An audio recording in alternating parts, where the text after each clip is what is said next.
নমস্কার, আমি শ্রাবণী। আমার পাকঘরে সকল বন্ধুদের স্বাগত জানাই। এখন তো একটু বৃষ্টি বৃষ্টি হচ্ছে, সেই জন্য বাড়ির সবাইয়ের ইচ্ছা হয়েছে সন্ধেবেলা একটু বেগুনি আর একটু কুমড়ো নিয়ে খাবে।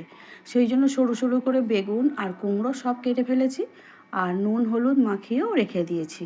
সন্ধেবেলায় ভাজা হবে আর খাওয়া হবে মুড়ি দিয়ে, এটাই আনন্দ ছিল সবার মধ্যে। তো তেল গরম হয়ে গেছে, কুমড়োগুলোকে ছেড়ে দিলাম বেসনে ডুবিয়ে। এক পিঠ ভাজা হয়ে গেছে, আমি এইভাবে উল্টে দিচ্ছি, আর একটাও আমি উল্টে দিলাম।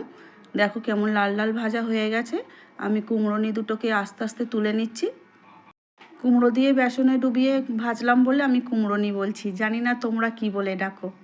বাড়িতে সবাই সন্ধ্যাবেলা একসঙ্গে থাকলে একটু মনেই হয় বৃষ্টি বৃষ্টি ওয়েদার, একটু এরম বেগুনি কুমড়োনি হলে মুড়ি দিয়ে দারুণ খেতে লাগে, তাই না বলো?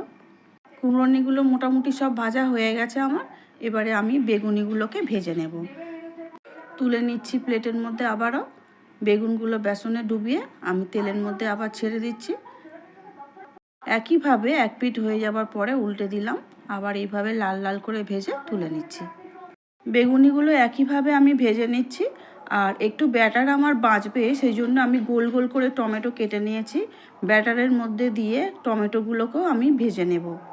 আমার রোদ্দুর বাবা তো একদম রেডি, ঠোঙা নিয়ে বসে আছে বেগুনি আর কুমড়োনি খাবে বলে।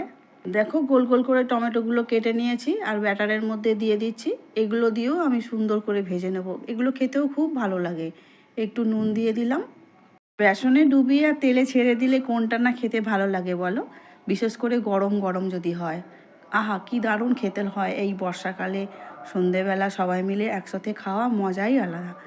এইভাবেই আমি আবার সব কটা ভেজে নিলাম। দেখো কি সুন্দর গোল গোল হয়েছে টমেটোগুলো, দারুণ কালারও হয়েছে না?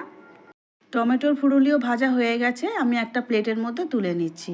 কুমড়োনি বেগুনি আর টমেটোর ফুরুলি সব কিছুই ভাজা হয়ে গেছে।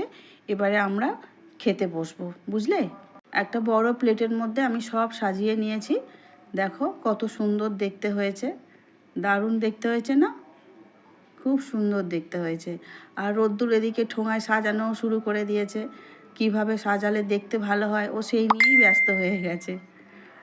ও তো পুরোটা খেতেই পারবে না, কিন্তু ওর আগ্রহ দেখেছো কি সুন্দর করে ও সাজাচ্ছে। আবার বলেছে যে মা আমি তোমাকে সাজিয়ে দেব, দাও আমাকে এক ঠোঙা। রোদ্দুর তো ঠোঙার মধ্যে সব তুলেই দিয়েছে। এবারে আমি একটু গোলমরিচের গুঁড়ো আর একটু বিট নুন দিয়ে খুব ভালো করে মাখিয়ে দিচ্ছি, যাতে খেতে ভালো হয়। আর এর গন্ধটাও খুব ভালো লাগে খেতে, গরম গরম তো খুব ভালো লাগবে খেতে। আর সঙ্গে একটু মুড়ি নিয়েছি, সেটাও নেব, একসঙ্গে বসে সবাই তো খেতে হবে বলো। গোলমরিচ আর বিট নুন দিয়ে এইভাবে আমি একটু ঝাঁকিয়ে নিচ্ছি, যাতে পুরোটাই মেখে যায়। আর কাঁচা লঙ্কা দিয়ে একটু সাজিয়ে নিচ্ছি। মুড়ি খেতে গেলে কাঁচা লঙ্কাও তো সঙ্গে লাগবে নাকি? বেগুনি আর কুমড়োনি আমাদের একদম রেডি হয়ে গেছে। একটা সার্ভিং প্লেটের মধ্যে আমি সাজিয়ে নিচ্ছি। কিন্তু দুর্ভাগ্য আমাদের লোডশেডিং হয়ে গেছে, এইভাবেই আমাদের সবার সঙ্গে মিলেমিশে খেতে হয়। আমার ভিডিও ভালো লাগলে লাইক শেয়ার সাবস্ক্রাইব করার অনুরোধ রইল। আর যারা ফেসবুক পেজ থেকে দেখছো পেজটিকে ফলো করার অনুরোধ রইল। আমার ভিডিওটা পুরো দেখার জন্য অসংখ্য ধন্যবাদ।